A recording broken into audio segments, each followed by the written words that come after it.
Cosmogonias decoloniais. Caminhos de Abya Yala.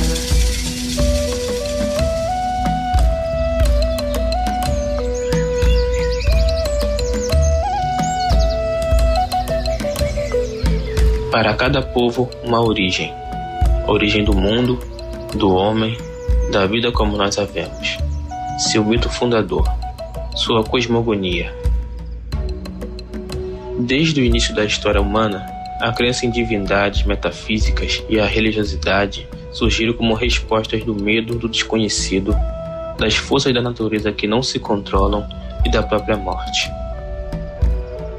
São muitas narrativas, tão diversas e únicas, que trazem, na forma de mito, o sentido de pertencimento, a afirmação do direito de ser e estar nos mesmos lugares dos antepassados.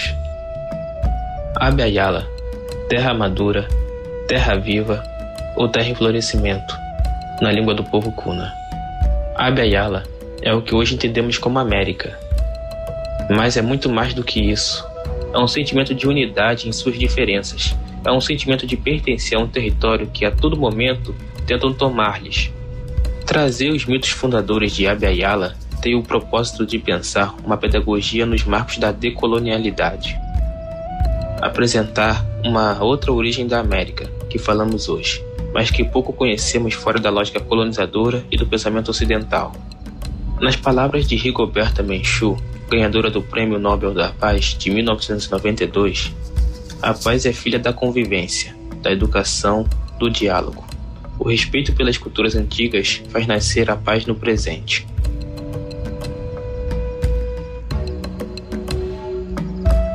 Neste episódio, apresentamos como convidado especial o professor José Ribamar Bessa Freire, professor da pós-graduação em Memória Social da Universidade Federal do Estado do Rio de Janeiro, Unirio, e da Faculdade de Educação da UERJ, onde coordena o Programa de Estudo dos Povos Indígenas, que nos fala da importância do mito e da sua oralidade, trazendo um pouco da origem dos povos tucano. As histórias contadas estão no livro Te Mandei um Passarinho, Prosas e Versos de Índios no Brasil.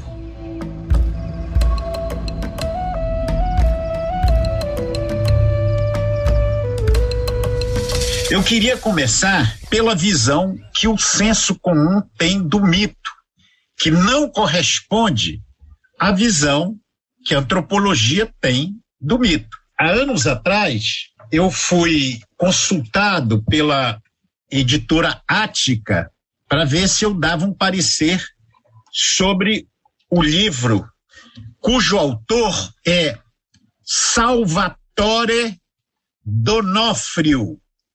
O título do livro é Forma e Sentido do Texto Literário. Ele foi publicado em 2007.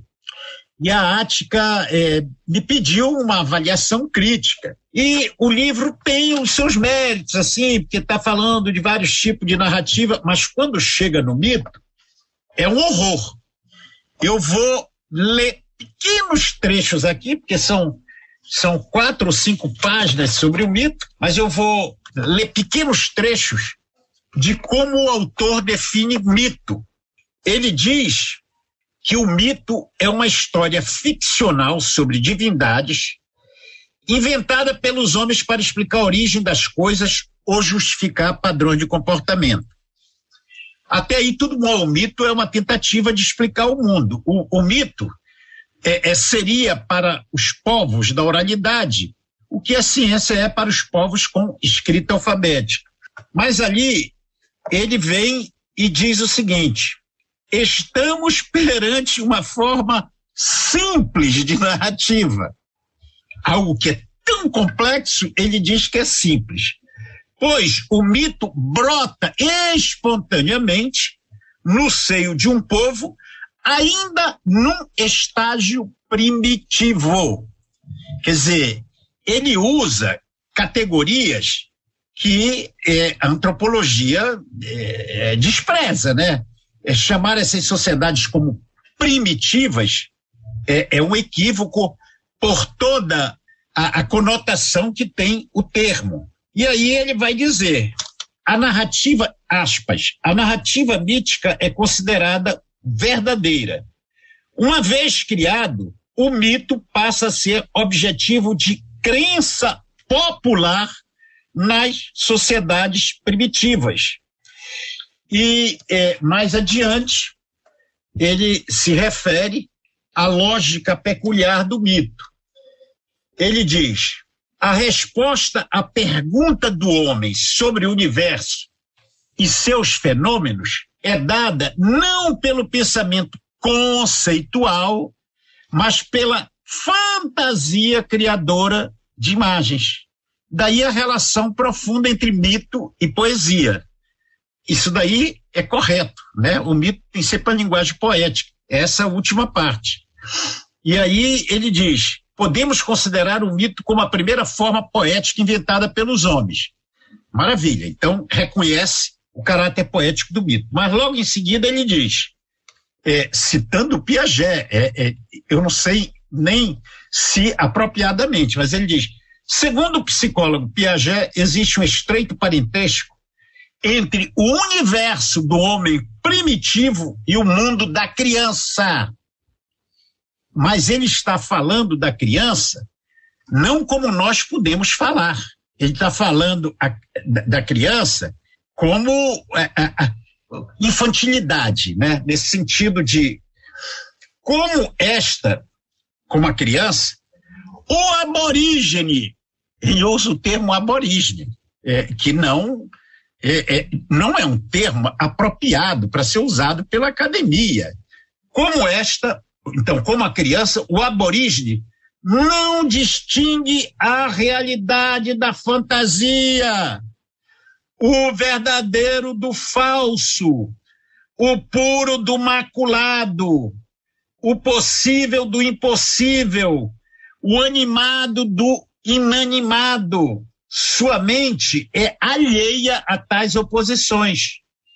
Como a criança que quer dar de mamar a uma boneca, assim o homem primitivo considera uma pedra como ser vivo, como objeto sagrado. E ele vai falar, então, da inocência mítica e vai dizer outras besteiras sobre o conceito de mito. Eu não sei se a Ática levou ou não em conta, eu disse que não era um livro para circular nas escolas por estar carregado de preconceitos e por não estar informado pela ciência. Nesse momento que a gente vive de terraplanismo, de negacionismo, né? Quer dizer, é um pouco carregar para dentro da escola uma visão deformada do que é o mito, considerando que é fantasia de criança. E aí eu diria que esse cidadão, ele é que eu estou chamando de analfabeto da oralidade. Você precisa saber fazer leituras do mito, da mesma forma que poesia.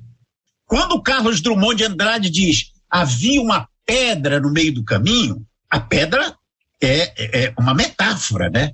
Os obstáculos que a gente encontra na vida. Então, é preciso saber ler o mito. Da mesma forma que se você pega um texto escrito e alguém que não sabe ler olha, o que ele vai ver? Ele vai ver um montão de rabisco, desenho, mas sem significado nenhum para ele. Então, isso acontece com os mitos, se a gente não aprender a lê-los, né? E aí, eu daria talvez 3 exemplos, né? Um do Chile, outro do Alto Amazonas e o outro do Rio Negro. O do Chile aconteceu no sul do Chile. Eu até escrevi um pequeno artigo, está no meu blog, La Laguna de los Negros. Ao sul do Chile tem um lago que é muito visitado ali pelos turistas, etc., e que a população local, ela diz que, de vez em quando, assomam cabeças cortadas de pessoas a flor da água e submerge imediatamente. Emerge e submerge. Os turistas perguntavam à população local, e por que vocês não fotografam? Eles disseram, porque elas não dizem a hora em que vão aparecer. Elas aparecem e desaparecem imediatamente. E aí, isso foi considerado sempre como uma fantasia da população local. Os caras estão inventando coisas, isso é folclore, quer dizer, como é que cabeças vão emergir e submergir em questão de segundos? E aí um historiador chileno, isso é contado pelo Néstor Gandulha, um pesquisador uruguaio que trabalha com essa questão da oralidade. O pesquisador chileno foi aos arquivos e encontrou uma documentação que relata que no iniciozinho do século XIX, um barco que tinha vindo da Nigéria, entupido de negros escravos, ele entrou no lago e os negros que iam ser escravizados, eles se revoltam, conseguem um deles se liberar e eles matam a tripulação, deixam vivo só o capitão do navio e dizem para ele, agora, que eles não sabiam voltar para navegar para a Nigéria, né? Você vai nos levar para de onde você nos trouxe. E o capitão ali, com medo de ser morto, embioca o navio para sair do lago e voltar para a Nigéria. No entanto, um barco de guerra americano entra no lago e o comandante lá envia sinais para dizer que ele estava em situação de perigo. E o barco ataca. Ele ataca, mata um montão de negros, mas pegam os 5 líderes do movimento e cortam a cabeça deles e jogam dentro do lago. O Néstor Gandulha disse que quem vê isso como fantasia é um analfabeto da oralidade. Por quê? Porque esses povos que não têm escrita alfabética, que não têm arquivo com documento escrito, a estratégia de memória, né, de guardar esses fatos, é essa. As cabeças emergiam para não esquecer desse fato. Então, uma narrativa aparentemente fantasiosa, que foi criada no século XIX e se arrasta até hoje, para mostrar um pouco como uma leitura de que essas narrativas são fantasias, elas são muito superficiais e equivocadas. E aí eu cito o mito de criação do homem, da humanidade. 2 maiores cientistas naturalistas da Alemanha, o Spix e o Marcius, eles vieram na comitiva da Princesa Leopoldina. Eles viajam 3 anos pelo Brasil todo e eles passam no Alto Solimões. E chegando no Alto Solimões, eles escutam o mito de criação do mundo dos índios Ticuna. Os índios Ticuna vivem ainda hoje, é o grupo mais populoso indígena do Brasil, né? São quase 50 mil. Você encontra mais de 45 mil ticunas no lado brasileiro, 10 mil no lado colombiano e 5 mil no lado do Peru. Então, as fronteiras dos estados nacionais, elas fragmentaram, né, o ticuna, mas eles estão lá no Alto Solimões. Eu tive o prazer de conhecê-los e de dar vários cursos em vários anos diferentes, vários módulos de formação de professores ticunas bilíngues. E lá, quer dizer, os Pixumares relatam que quando passaram lá, os ticunas contaram umas fantasias. Pobre deles, igual o Donofrio, pobre deles, eles acreditaram nessas fantasias. Bom, os Pixumares eram os 2 maiores cientistas daquele momento. Mas nós estamos 1820, 1820 e pouco, o Darwin ainda não tinha surgido, né? E se acreditava que o homem já surgia pronto. E os ticunas davam uma outra versão. Eles contavam mas o Márcio e o Spix nem sequer relatam o mito. Eles só fazem dizer, é pura fantasia, como quem diz, não vale nem a pena eu registrar aqui qual foi esse mito. Mas esse mito continua circulando entre os índios ticuna, que até criaram um museu indígena em Benjamin Constant, que é o Museu Maguta.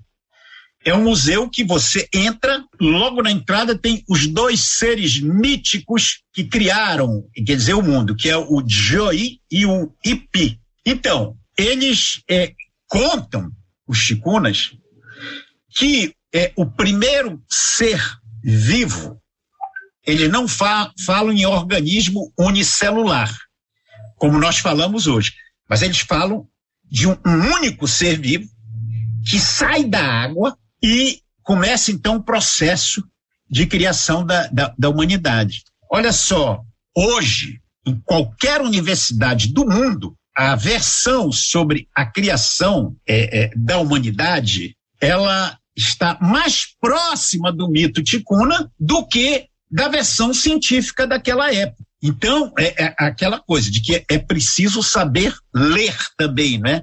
Depois disso, tem um outro aspecto do mito que talvez seja mais utilitário, porque o mito tem muitas implicações que eu não vou abordar aqui, todas, né? Tem implicações de ordem religiosa, epistemológica. Eu vou abordar aqui uma certa marca quase que utilitária do mito, quer dizer, como ele serve ainda hoje para esses povos sobreviverem no meio da floresta, por exemplo. E aí, isso me foi contado pelo padre Casimiro Bexta, que era um lituano lá da padre salesiano, que, como ele teve na carne a opressão da sua língua, ele tinha uma paixão pelas línguas indígenas, e ele aprendeu a língua tucano. Aprendeu, e ele conta, então, tem um livro posterior a esse fato que o padre Casimiro me contou, que é o mito, segundo a versão dos tucanos, o mito de criação do mundo. Então, o padre Casimiro estava em Jauareté, que é uma comunidade indígena lá no Rio Valpeste, que é um afluente do Rio Negro. Ele estava lá e uma criança foi mordida por uma cobra. E ele precisava levar essa criança lá de Jauareté para São Gabriel, uns 2 ou mais dias de viagem, dependendo do tipo de embarcação. Ele precisava levar para salvar a vida da criança. E aí ele procura os 3 práticos que conheciam, digamos, o caminho das pedras, porque o rio é muito encachoeirado, tem muita pedra, já morreu bispo ali no meio da cachoeira, naufragando, o barco batendo contra as pedras, já morreu padre e morreram índios também. Então, o padre Casimiro procurou os 3 que conheciam o caminho, porque você precisa saber o caminho. Nenhum dos 3 naquele momento estava na aldeia. Aí ele disse, puxa, essa criança vai morrer. E aí um jovem de 18 anos disse, padre, eu posso levar a canoa a São Gabriel. O padre disse, mas você já foi alguma vez? Ele disse, não, nunca. Isso é loucura. Você vai morrer, Ele disse, padre, eu conheço o mito. O que era o mito? Ele conta a história da cobra grande, a cobra canoa, que sai do Lago do Leite. Depois que os salesianos chegaram com o mapa, os índios localizaram o Lago do Leite aqui na Baía de Guanabara, né? Ele sai e vai deixando os povos. Deixa aqui os tupinambás, no Espírito Santo os tupiniquim, vai levando e vai deixando os pataxó na Bahia, entra no Amazonas, vai deixando os diferentes povos, Vaiampi, os Tapajós, os Munduruku, entra no Rio Negro e vai deixando os povos do Rio Negro. Hoje, nós temos 22 etnias com línguas diferenciadas vivendo no Rio Negro. Na época tinha muito mais. Então ele foi deixando aqui os tucano, os dessana, os piratapuia, ele vai. Só que no mito ele vai narrando. Aí quando chegou ali perto do Morro da Panela, a cobra passou rente pelo lado direito. Aí, diante da pedra tal, ele vai tomando os acidentes geográficos como referência. Ela passou pela esquerda. Ali na serra, não sei de quanto, passou pelo centro. Então, o rapaz que nunca tinha ido, mas tinha um mito na cabeça, ele saiu seguindo o mito e chegou a São Gabriel. E o padre Casimiro dizia, quer dizer, como, entre outras funções, esse mito contém essa informação de uma carta de navegação no Rio Negro. Mas isso os analfabetos da oralidade nunca vão perceber. Então, essa funcionalidade também do mito, que ele não se esgota aí, é muito mais complexo. Eu estou tomando alguns elementos que eu acho que é importante para esse evento, né, que a gente está aqui organizando. E aí vem, então, os mitos da criação do mundo. Eu vou começar por esse mito, o mito dos índios tucano. Se vocês me permitirem, nós editamos, então, esse livro, Te Mandei um Passarinho, Prosas e Versos de Índios no Brasil.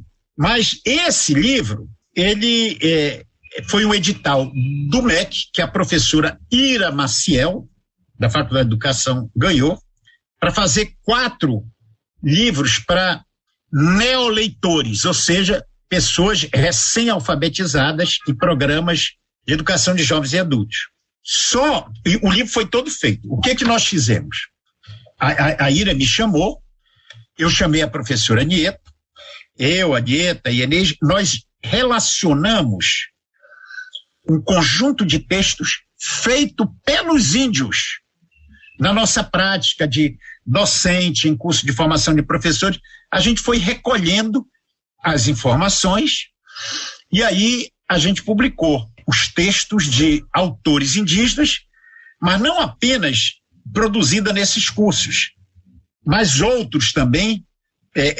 O livro está dividido em 3 partes. A primeira parte é Histórias Moram Dentro da Gente, que é a que vai nos interessar aqui, a partir de uma entrevista que o Daniel Munduruku deu, quando perguntaram dele, mas de onde é que você tira essas histórias? O Daniel disse, não, as histórias moram dentro da gente, elas estão lá no fundo, como areia no fundo do rio. Se você remexer, ela vem à tona. E aí nós escolhemos para título dessa parte isso, História Mora Dentro da Gente, e escolhemos então algumas versões míticas. Eu vou começar falando sobre o mito de criação do mundo dos índios dos índios tucano.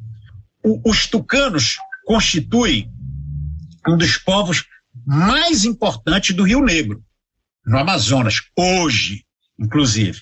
Até a Câmara Municipal de São Gabriel da Cachoeira aprovou como língua co-oficial do município de São Gabriel da Cachoeira a língua geral, o Nhangatu, a língua tucano e a língua baniwa, porque os casamentos são interétnicos. Então, um tuiuca que casa com uma mulher tucano, né? Os filhos aprendem tucano e tuiuca, e o tucano passou a ter em algumas áreas uma função de língua geral, ou seja, de uma segunda língua falada por grupos de diferentes línguas que aprendem essa língua para se comunicar com outros. Tem um índio tucano que já morreu e que foi, apesar da escolaridade dele, de não ter escolaridade universitária, foi contratado como pesquisador da Fiocruz, o Gabriel Gentil, que eu conheci, convivi com ele já morreu. O Gabriel Gentil, ele teve uma educação com os salesianos, internatos salesianos do Rio Negro, e aprendeu português e recolheu em língua tucano o mito tucano, porque também a tradução ela mata um pouco, né? Porque aquela coisa, você não pode fazer uma tradução literal. E no mito ainda, que tem todas essas metáforas, fica mais complicado ainda. Eu lembro só que o cantor Daniel Viglietti, do Uruguai, quando gravou a música Construção, do Chico Buarque, ao traduzir aquela parte que diz comeu feijão com arroz como se fosse o máximo, ou como se fosse um príncipe, ele traduziu comeu pan com queso, porque existe a palavra feijão em espanhol, frijol, existe a palavra arroz, mas eles não têm o mesmo significado lá no espanhol do Uruguai do que em português, porque um operário em construção, primeiro que no Uruguai não se come feijão com arroz, segundo que os operários em construção, eles comem sanduíche de pão com queijo. Então, o Viglietti fez a tradução mais correta, comeu pão com queijo, em vez de frijol com arroz, para tentar se aproximar do significado. Então, é muito complicado fazer a tradução do mito. Mas o Gabriel Gentil recolheu o mito em língua tucano, com os velhos tucanos, que ele conhecia desde pequenininho o mito, mas ele recolheu, gravou, e ele traduziu para o português. Para vocês terem uma ideia do interesse do Brasil por esse tipo de poesia que faz circular tantos saberes, tanto conhecimento, o livro não foi editado no Brasil, o livro foi editado na Suíça.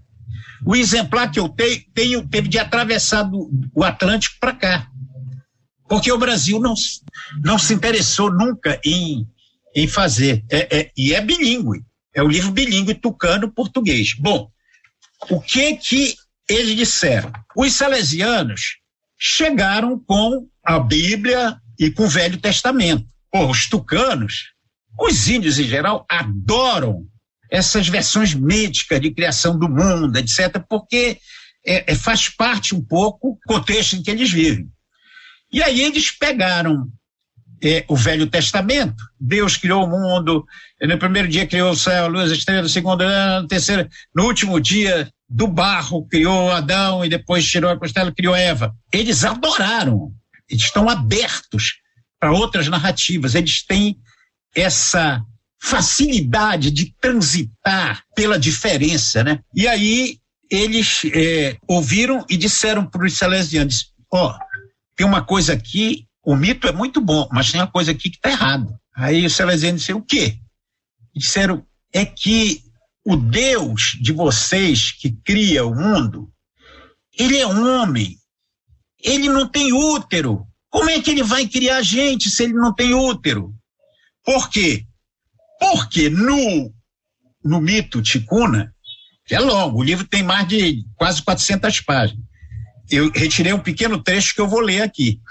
No mito ticuna, quem cria o mundo é a avó do mundo.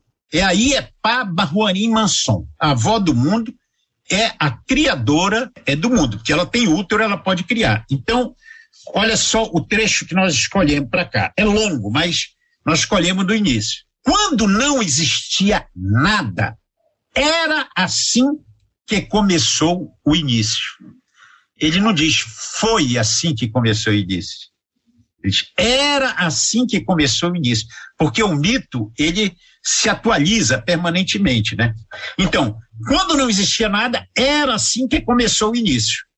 Só havia escuridão, o espaço, onde não existiam os materiais para formar gente.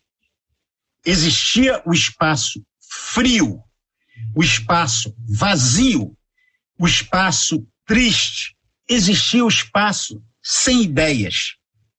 Na escuridão, existia uma voz que soava.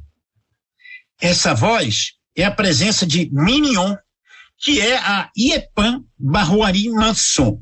As músicas andavam dançando, fazendo-lhe carinho. Primeiro, a avó do mundo. Ela tinha um corpo em forma de vento, invisível. Ela possuía a vida da alma em forma de vento. estava sentada. Dentro dessa voz, dentro do vento, vivia por si mesma uma mulher chamada Iepá. Ela era chamada Iepá Bahuari Manson, gente, igual a terra, gente feminino, terra. Gente que apareceu por si mesma. Ela apareceu no meio de sons musicais, no meio de nuvem branca, brilhosa. Ela é gente, feminino, música sagrada. Primeiro surgiu um estrondo grande de cor de genipapo, no meio de corrósia. Grande raio formava um círculo. Quando se formou a luz, o raio ficou no horizonte, perto onde estava sentada uma mulher, no banco dela. Assim era a origem da Iepá Bahuari Manson. Músicas andavam em forma de redemoinho de vento. Andavam em volta dela, fazendo-lhe carinho, entrando-lhe no corpo dela, através dos ossos e dos pensamentos. Bom, tem uma outra parte que nós produzimos, mas para não ser cansativa, mas assim para comentar que para os tucanos, é claro que o mundo tinha de ser criado por uma mulher que tem útero. Segundo, para eles, ela foi fecundada pela música. A música penetra na avó do mundo, que dá origem, então, aos seres humanos. Portanto, para os tucanos, nós somos filhos da avó do mundo com a música. Assim, honestamente, eu fico muito entusiasmado em saber que nós somos filhos da música e da avó do mundo. Quer dizer, é de uma beleza muito grande. Mas, além da beleza, tem outros elementos. Os físicos da UERJ, o Santoro, aqui eu mostrei, Alberto Santoro, ele ficou encantado com esse mito, porque ele diz que a teoria do Big Bang está lá, né? A grande explosão que deu origem. Então, você vai fazendo esse tipo de costura, né? E aí, para lembrar aquela frase, eu acho que é do Marcos Terena, que diz: o seu mito não é melhor do que o meu. São narrativas míticas que contêm beleza, poesia, mas que contêm também saberes, elas fazem circular saberes. Tem um outro mito que eu vou só fazer a referência aqui, que me foi narrado pela dona Zeneida, que é uma pajé da Ilha do Marajó, neta de Sacaca. Os Sacacas foram exterminados, não existem mais. A gente reproduz um trecho dela. Eu vou ler só o iniciozinho, porque é de uma beleza muito grande. E mostra, quer dizer, como a linguagem mítica, a produção do mito, está ligado às condições culturais de cada povo. Um povo que diz que o homem foi criado do barro é um povo que pratica cerâmica, né, que está habituado a dar vida do barro através da cerâmica. No caso da ilha do Marajó, ali é uma confluência de água, tem água. E aí ela diz: no princípio só existiam as águas. Toda a vastidão do mundo era recoberta de água. Foi quando apareceu o girador, o equilíbrio de todo o movimento, trazendo com ele Auí e seu povo. O girador se assemelhava a uma grande igaçaba, né, que são aqueles potes de barro. Um imenso pote que pairou sobre as águas. Dele desceu Auí, um ser altivo e luminoso, e ergueu os abrigos para o seu povo. Trabalhou duro, construiu sobre as águas imensos túneis transparentes que se confundiam com elas. Ergueu 7 cidades e fez seu povo habitá-las. O povo de Auí eram seres transparentes com pés palmiformes e nadadeiras sobre o dorso. E aí nós voltamos outra vez um pouco àquele organismo unicelular, né? E por aí vai. Eu não vou texto, ele pega uma página toda, eu li apenas um pequeno trecho. Tem ainda um terceiro mito, que é o mito dos guaranis. é um mito que foi recolhido pelo Leon Cadogan, um grande estudioso dos Guaranis no Paraguai, e o Leon Cadogan esteve com os velhos. Tem um episódio que eu acho que ilustra bem essa questão da escrita e da oralidade, porque ele disse para o velho informante deles: olha só, eu queria ter a sabedoria que você tem. Eu faço tudo o que você mandar. Eu faço jejum, eu fico na floresta sem ver ninguém durante 1, 2, 3. O que você mandar eu faço, mas eu queria ter esse saber que você tem. O velho olhou para ele quase com pena e disse: Leon, não dá mais, Leon. Ele disse: por quê? Ele disse: porque você leu muitos livros e teu olhar já está viciado, já está distorcido pela leitura, reivindicando um pouco, né, esse espaço da oralidade, porque todos esses mitos circulavam oralmente e só muito recentemente passaram a ser grafados, né, em línguas indígenas e em português, espanhol. O fato de você pegar um relato oral mítico e transcrever no papel, você está fazendo uma primeira tradução. Você está traduzindo do registro oral para o registro escrito, que é bastante complexo, e porque você já tem perdas aí também na tradução. Depois tem o que a gente falou, a tradução de uma língua para outra, para nos alcançar aqui, para nós que não falamos as línguas indígenas, possamos nos aproximar da beleza e da sabedoria contida nesses mitos. Então, tem um francês que trabalhou no Peru durante muitos anos, e ele usou uma imagem que achei tão boa para entender isso. Ele disse: quando você pega uma narrativa mítica, oral, e transcreve no papel, é como se você levasse uma pessoa que está doente para o hospital. Ou seja, ela pode morrer, você leva para o hospital. Você leva para o hospital para quê? Para viver o resto da vida lá? Não. Para curar e voltar a trazer para o mundo daqui da oralidade, no caso, né? Então, a doença, digamos, seria o perigo dessas narrativas desaparecerem. Por isso que coletá-las e escrever é importante. Mas, ele diz, isso só tem sentido da mesma forma que o doente curado tem que voltar para o mundo dos sadios. O mito, registrado por escrito, tem que voltar para o mundo da oralidade, para voltar a circular aqui nesse mundo da oralidade.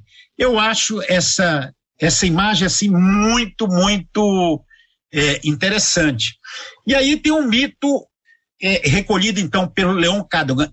Nós escolhemos 6 versos. Assim, o mito é longo, mas diz assim, olha: quando a terra não era no meio das trevas originais, quando não havia o conhecimento das coisas, o nosso primeiro pai, Nhamandu, fez florescer em si o fundamento da palavra, convertendo-a na própria sabedoria divina. Então, os guaranis dão um peso muito grande para a palavra, né, que para eles o mundo vai sendo criado na medida que você vai dando nome às coisas. O mundo é criado dessa forma. Ou seja, no princípio era o verbo, né? Por isso que os jesuítas ficaram tão fascinados pelos guaranis. E aí, assim, para fechar, tem a questão do mito, então, da escola, o mito da escola no mundo andino. Olha só, o mundo andino, o Império Incaico, com toda a sofisticação que tinha Estado, tinha povos que pagavam tributo ao Inca, portanto, era uma sociedade classista, ao contrário das sociedades anárquicas que viviam por aqui. Tinham forma de registro, os quipos, por exemplo, registravam. O Inca podia saber, 10 anos atrás, quanto de milho cada comunidade produziu e pagou como tributo, porque isso tudo estava registrado nos quipos. Os quipos eram cordas coloridas com nós que tinham um significado. Alguns autores dizem que eles continham até narrativas, mas isso é discutível. De qualquer forma, eles não tinham o que nós entendemos por escola. Não existia uma instituição onde vinham alunos para aprender com um professor nessa instituição. Isso não existia escola. Quando os espanhóis chegam, eles trazem a instituição da escola. E aí? O mito tem que explicar tudo. E aí, depois da chegada dos espanhóis, eles produziram o mito da escola para explicar para as comunidades andinas o que era escola, como é que ela tinha surgido. Então, esse mito foi coletado por um antropólogo peruano, o Alejandro. O Alejandro era professor na Universidade de São Marcos, antropólogo, e um amigo dele, ele era de um povoadozinho lá de Ayacucho, ali, mas um povoado pequeno dentro da província de Ayacucho, Alejandro Ortiz. O amigo veio e disse para o Alejandro: tu te lembra do meu avô? Ele está agora com mais de 90 anos. Aí o Alejandro: claro, aquele velho, sabe, etc. Pois é, ele vai ter que vir a primeira vez a Lima, porque ele tem que se submeter ao tratamento hospitalar. E aí, como você fala a variedade regional do quechua de lá, eu queria que você me ajudasse a acompanhar meu avô. Aí o Alejandro disse: pô, legal. E aí ele sai com o velho pelas ruas de Lima. Ele disse que o velho não deu bandeira nenhuma, né? Olhava tudo, perguntava uma coisinha ou outra, e olhando, observando, mas não deu bandeira, assim, de se maravilhar, Aí passaram de carro na frente de uma escola, que era uma grande escola de Lima, e aí o Alejandro disse para o velho: olha, isso daqui é uma escola.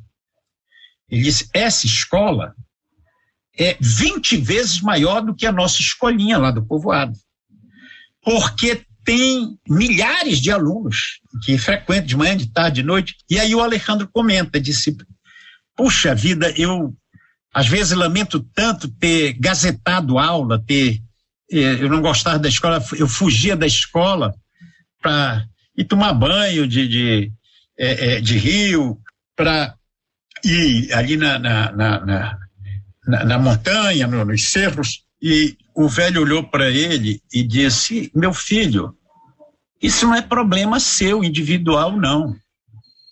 Você não sabe por que as crianças fogem da escola, por que elas odeiam a escola?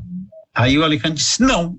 Aí ele conta o mito de criação da escola, que já é um mito criado no século XVI, porque o mito tem que explicar tudo. Não tinha escola antes, não tinha mito da escola. Surgiu a escola, trazido pelos espanhóis, vamos criar um mito para explicar a origem da escola. Então, o mito tem toda aquela estrutura de uma narrativa mítica. E ele conta, eu publiquei um artigo sobre isso numa revista da UERJ, uma revista de educação da UERJ, Teias, a revista, Teias, agora eu não sei se é Teias ou... Eu conto em detalhes, narro esse mito que eu traduzi, então, do espanhol, o que já é uma enorme perda, porque ele foi traduzido do quechua e traduzido do espanhol para o português, ainda mais perda. Mas, assim, em síntese, a história conta o seguinte: a Mama Pacha, a Mãe Terra, ela deu à luz a 2 irmãos. Se reproduz um pouco a coisa do Caim e do Abel, né? Um deles, o mais velho, era o Inca, o outro era o Sucristo. E aí, o irmão mais novo vivia morrendo de inveja do irmão mais velho, né? O Sucristo tinha inveja do Inca. Por quê? Porque o Inca, que era o mais velho, ele tinha todos os conhecimentos da agricultura, não é? Ele era um pouco o que dominava a língua, ele era um criador daquele mundo. E o Sucristo vivia ali. Aí, um dia, a lua olhou lá de cima e viu o Sucristo chorando de inveja do Inca.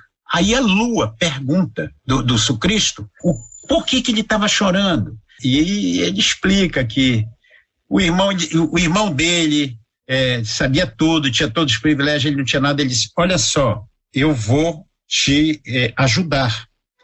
Aí a lua joga lá de cima um livro com escrita. Vê aí que aí está a solução para o teu problema. Aí o Sucristo persegue o Inca, joga o Inca para próximo ao litoral, saindo já do mundo andino. O Inca não podia voltar, porque tinham pumas, tinha animais selvagens que o Sucristo providenciou para não deixar o Inca voltar. Só um parêntese, é que hoje no Peru tem uma migração enorme e a população indígena ela é muito maior nas cidades, na cidade de Lima, de Huacho, de Piura, do que no mundo andino, porque houve uma migração muito grande por falta de condições de sobreviver nos Andes. Alguns estudiosos veem no mito um pouco essa dificuldade do retorno, porque o Inca não podia voltar. E o Inca morre de fome. O Sucristo, ele golpeia a Mamapacha no pescoço, e aí também tem aquelas interpretações, né, das minas de cobre que foram lá, cavaram, etc. Mas isso são já interpretações que se dá ao mito. Mas o mito é assim, então, com o Inca morto, o Sucristo finalmente libera a escola. A escola era uma montanha, e nessa montanha ela vivia escondida na época do Inca. Com o Inca morto, a escola se apresenta então, e aí tem todo um desenlace que os dois filhos do Inca, já pequenos, estão à procura do pai e da mãe, órfãos, procurando. E aí, a escola, que era essa montanha, ela chama as crianças. Venham cá, crianças. Eu sei onde é que está o pai de vocês e a mãe de vocês. Olha, o pai de vocês está vivo, está numa boa. Venham cá. E tá tudo aqui, escrito no livro. Eu vou ensinar vocês a ler para vocês encontrarem o pai de vocês. As crianças suspeitam que é uma armadilha, que a escola queria devorá-los, e elas fogem. Por isso, diz o velho Alejandro, por isso que as crianças fogem da escola, não gostam. E eu fiquei pensando, quer dizer, como esse mito, ele tem uma beleza e detém bastante informação, né? Porque eu acho que não é só com o mundo andino, né?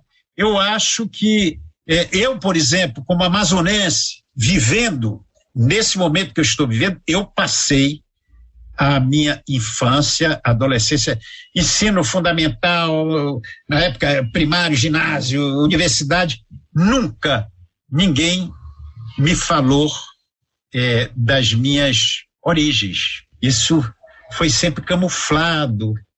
Então, num certo sentido, é uma pergunta que eu faço.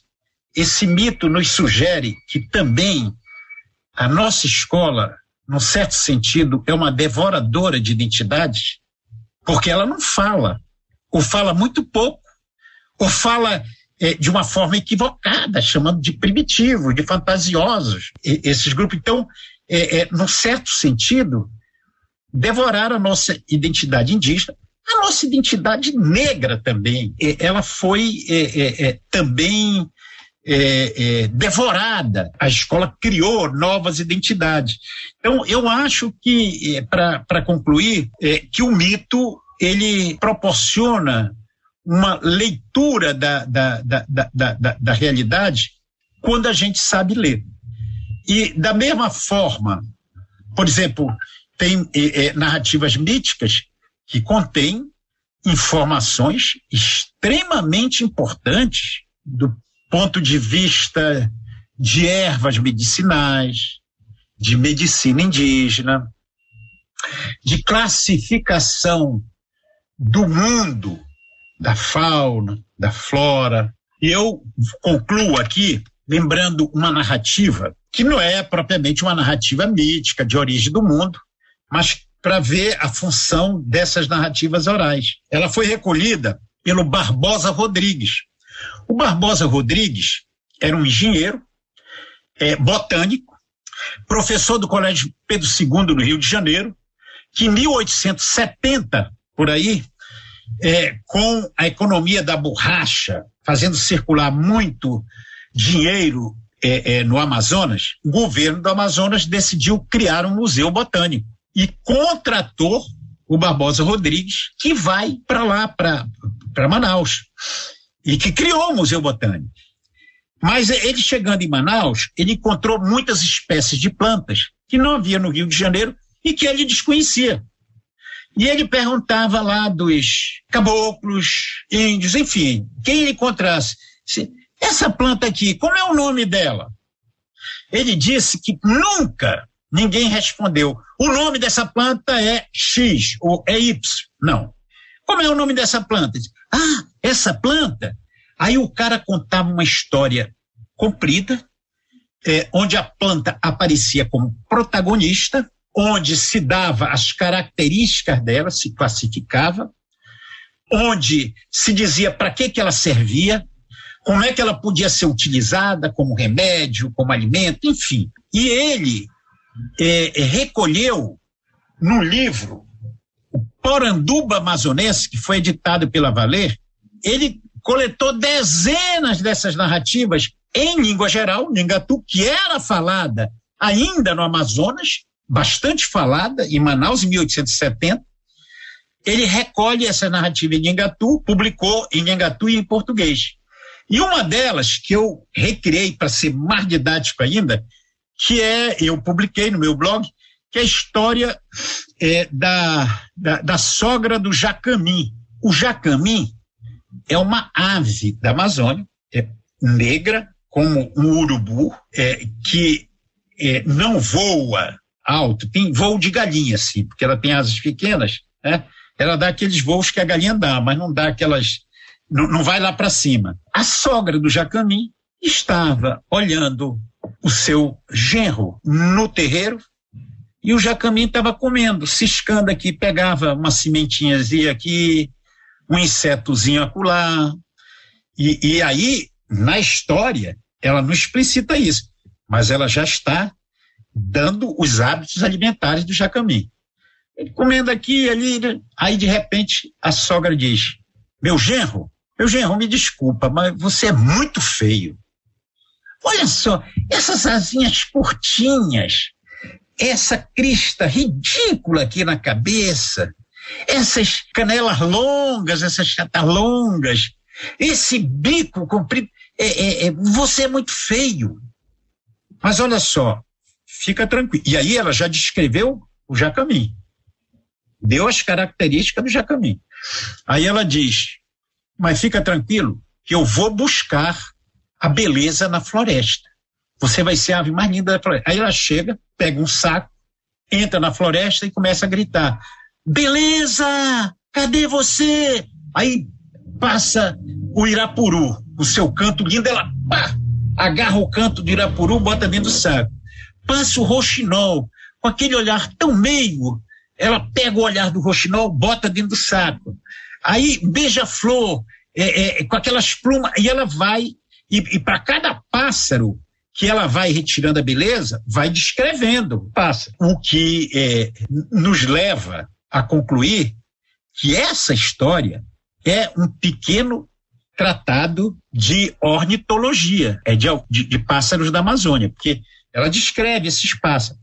Aí, quando ela está com o saco cheio, ela volta, chama o jacamim, diz: olha só, agora você vai colocar isso, mas antes vai tomar banho, que você está muito fedorento. Você coloca todas essas coisas lindas, que você vai ser a ave mais linda da floresta, porque aqui está toda a beleza das aves da floresta, dos pássaros. O jacamim vai, deixa o saco na beira do rio, entra, a água estava tépida, estava gostosa, ele fica muito tempo, quando ele sai, nu, ele não encontra mais o saco. Aí ele sai nuzão, em direção à sogra, aí a sogra pergunta, o que é isso, coisa feia? Cadê as coisas bonitas que eu te trouxe? Disse, roubaram. A sogra disse, tu, além de feio, é abestado. Aí ela pega o genipapo, esfrega e cria a roupagem do Jacamim, por isso que o Jacamim é preto. Bom, uma narrativa que diverte, que não é propriamente uma narrativa clássica, mítica, né, de explicação de origem das coisas do mundo, mas é uma narrativa que faz circular saberes. O Barbosa Rodrigues disse uma coisa interessante, disse, em povos que não têm escrita alfabética, todo saber circula oralmente. Então, essas narrativas são formas de ensinar.